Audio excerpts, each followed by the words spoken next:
What's happening, everybody? I'm Marcus, and today I'm doing something a little bit different. Today I had a really good day. Here are my hands. I had a really good day today, and I kind of wanted to share my day with all of you, because I ever since, losing my job, I've been sort of gone for a little while, taking my time, just sort of, just sort of like taking a little bit of me time. And today I had a phenomenal day. And it all started with my little trip to Value Village. For those of you who don't know, I love Value Village so much. It is quite possibly one of my favorite, little thrift stores. Whenever I go there, it's like me treasure hunting. You never know what you're gonna find when you go to Value Village, or even just any sort of little thrift shop in general. So I just wanted to showcase the small things that I picked up and just talk about them for a little bit. And the first thing that caught my eye was a little gem for the PlayStation 1 called Resident Evil Survivor. Yep, there's a very anime looking... I don't know who that is, actually. Is that Chris Redfield? No, that's a tyrant. That has to be a tyrant. There's no way that's not a tyrant. And I've heard... I picked this up mainly because I kind of want to do something for the YouTube channel. This will definitely be something, I think. I mainly picked it up though because I heard it's awful.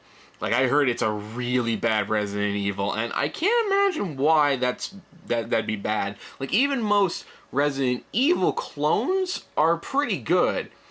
Then I took a look at the back. Let's take a look at the back, shall we?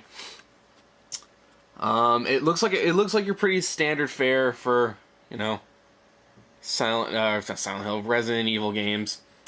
But, Sam Fisher's on the back of it. Huh. It actually looks more like a mix of Sam Fisher and Hunk. Hunk is a character from Resident Evil, if you didn't know. But I looked at the back of this and I'm like, oh, this looks like pretty standard Resident Evil fare. Then I took a closer look at it. Experience Resident Evil in first-person perspective. This is a first-person Resident Evil game.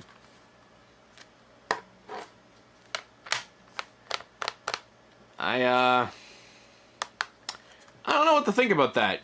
That seems like it would be interesting if it's an on-rails shooter. That could be cool. That could be interesting. But I really have a feeling this isn't an on-rails shooter. First, oh jeez, getting used to the camera. First, there was Raccoon City, but unknown to the rest of the world, another town is also mutating into a chaotic nightmare from the deadly T-virus. What? So what did they do? Did they fucking nuke that one too? How do you cover up two nukings? Attempting to flee the carnage, a solitary helicopter loses control and crash lands in the heart of the chaos. As one lone survivor... Jesus Christ. As one lone survivor comes to, the sound of screaming and other monstrous sounds surround him. Dazed and unsure where he is or why he is there, he embarks on a nightmarish adventure where cunning and quick reflexes are key to survival. So... yeah, it just sounds like it's a first-person Resident Evil. I don't know who this guy is, because they don't mention any names on the back of it. So, I'm going to open this up really quick. The guy at the shop actually opened it up for me, and I appreciate that, so he can let me look at the disc. These fucking okay, these little peg things are the worst. I had to grow up with these things. They're just... terrible, especially considering the case. Damn it. The case for these things is also the instruction manual. So let me just take a look. Prologue. prologue. Yeah, give me the prologue. Who am I? Oh god, we've got a protagonist with amnesia. That's... okay. Alright then, we don't have any answers. I guess we're just gonna have to find out who he is. Spoilers! He's actually Hunk. Or, I don't fucking know, another Wesker clone? How many fucking clones does that guy have? But yeah, no, I saw that and I was like, oh my god, I must have it. And another thing I like to peruse for while going about on my little adventures, my little treasure hunts, are really cool rare VHSs. I love old VHSs. I have a whole, maybe you saw it in one of my other videos, the cabinet full of VHSs. Well, today I found a few VHSs that I absolutely lost my shit over. The first one we have is Godzilla Raids Again. Holy shit. I absolutely lost it when I saw this. Just seeing the words Godzilla made me go, ooh, but then seeing how old this is, like, yeah, 1955. This is a fucking movie from 55. Oh, man. Look at this artwork. You don't get artwork like this nowadays. You just don't. Not on anything. Oh, yeah, video treasure indeed. Now, keen-eyed Godzilla fans will recognize that the monster that Godzilla is fighting, this handsome gentleman right here, is the Godzilla monster known as Anguirus. But interestingly enough, on the back of this VHS, they refer to him as Gigantus the Fire Monster. That's an interesting one. I've never heard that before. I've never heard of Anguirus referred to as Gigantus the Fire Monster. So yeah, I absolutely lost it when I saw this. This was like, oh my god, a must-have. And it does not stop there. Because we also got Godzilla versus the Sea Monster. Holy shit. I was like, no way. Two Godzilla movies in one day? This is too much. And again, the artwork on this is just amazing. His Godzilla's face is a little fucked up looking, but everything else is just amazing. I would kill to have a movie poster of this. Yeah. Oh, yeah. Yeah, no, this is about... what's the sea monster's name again in this? Ebra. Yeah, there it is. Ebra. That's the giant lobster one. So yeah, I saw that. I was like, oh yeah, absolutely gotta have it. Gotta have it. Gotta have it. Good things come in threes, because I also got my hands on... technically not a Godzilla movie, even though Godzilla is in it. Ghidra, the three-headed monster. Holy shit. Fucking look at this badass. Oh, man. This is the shit you see on the side of panel vans. Like, right alongside the fucking warrior Viking queen riding a polar bear into battle. Ugh. And even from the cover, I can tell who's in this movie. We got Rodan up there. We got, obviously, the Big Dick OG Ghidra. We got the original Big Dick OG Gojira right there. And we got little baby Mothra. I almost had an accident in the store when I saw this. This was just amazing. I love that I love that in this movie, Ghidra's first and Godzilla's second. That's just... it's amazing. I love it. Now, technically, funny enough, this is actually, this right here is King Ghidorah's first numero uno first appearance in like just movies in general. He originally had his own movie, and it was this one. Then he became a staple Godzilla character. I can't believe it. It's just really cool. Strangely enough, I just noticed this.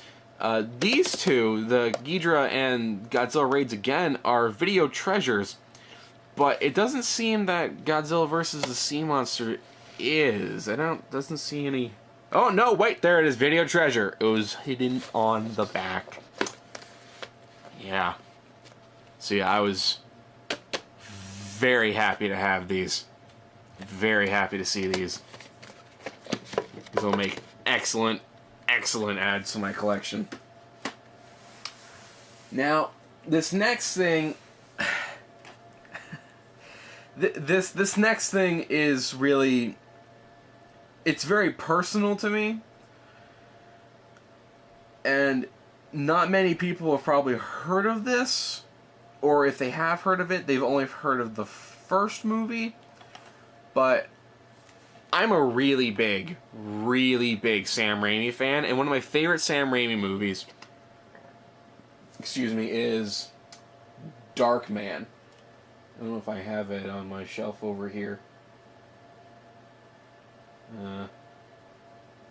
Oh, wait, yeah, no, I don't. Anyway, I'm a really big fan of Darkman, and today I was able to find Darkman 2, The Return of Durant.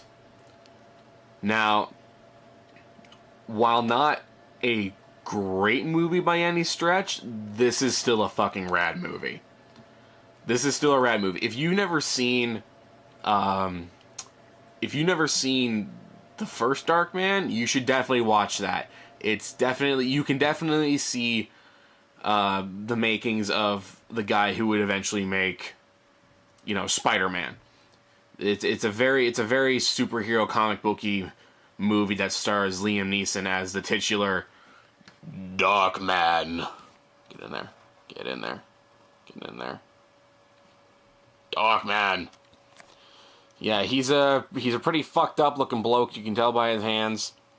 Unfortunately, Liam Neeson does not play Darkman in this one. He's actually, strangely enough, played by the gentleman who played, he played Imhotep in the Brandon Fraser Mummy movie. Yeah, he plays him in this one, and he plays him in the third Darkman movie, which I will look very hard to find. Oh, yeah. This one's cool. It's also a bit of a spoil. The title's a bit of a spoiler if you haven't seen... Well, I guess it's not a bit of a spoiler. I may have just spoiled it. I'm sorry. I'm an awful human being. But yeah, I was really happy to see that. This next one is a really obscure thing that... Okay, there's a bit of a story behind this one. So, this is a book called Thieves World.